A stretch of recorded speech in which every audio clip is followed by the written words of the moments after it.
All right, guys, it's Mitchell Berry back with the Berry team, and I promised you last week when we talked about 3 reasons why you shouldn't buy a home, I was going to tell you the 3 reasons why you should buy a home. So that's what we're focusing on today. As always, we are licensed realtors.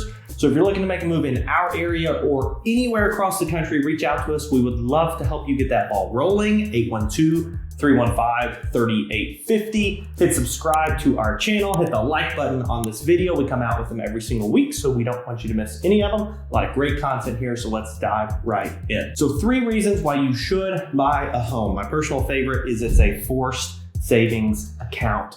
So last week we talked about how it's not a great return. That being true, it is a great savings account. So just like you put money in the stock market to have a great return, you're also going to put money in a savings account as a safe, nice return, as well as to have that money there if you should need it. So the great thing about your house is every month you're paying money towards that house. Now, sure, it's broken up against amongst interest, taxes, principal, and interest.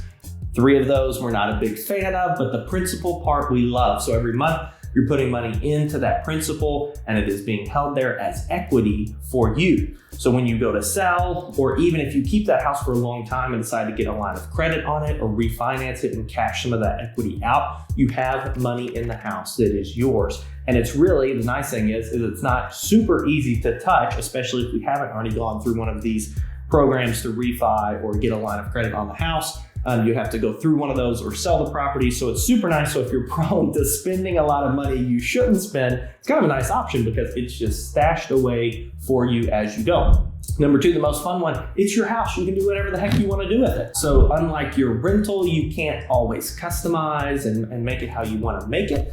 With your own house, you can decorate how you want, you can paint it how you want, you can add things, remove things, change things, which is fantastic, especially when it comes to, we alluded to this last week and we will do a video on it, but forced depreciation. So there is a way to get a better return for your money while being able to update the house to fit what you really like, as long as it's not too crazy and other people don't like it as well. But that is an option of you get to tailor it your way and maybe even make some money while you're doing it. It can be a nightmare. My wife and I have gone, or in the middle of one remodel and I've gone through another one. And it is a lot of work, but when it's done, you get to say, man, this is exactly how I wanted it, which is super, super nice. Number 3, and the final reason that we're gonna go over today is taxes. Now, I know everyone hates to talk about taxes. I am one of those people, but the nice thing about owning your own home is there can be some tax advantages. Now, I would tell you, don't listen to me, I'm not a CPA. Go talk to your CPA to make sure that all the little details are true and right for you and your situation. But on average, if you've lived in a home as your primary residence for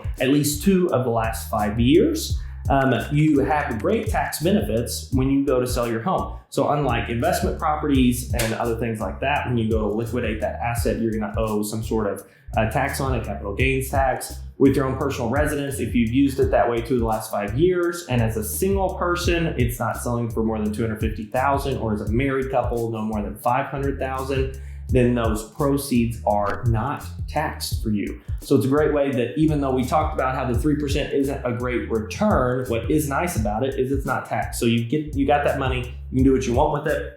Usually I would recommend doing something smart with it, like investing it back into another home, or putting it somewhere where it's gonna grow rather than just spending it and starting back over from square one. If you have any questions, feel free to reach out to us, 812-315-3850. Catch you next time. See ya.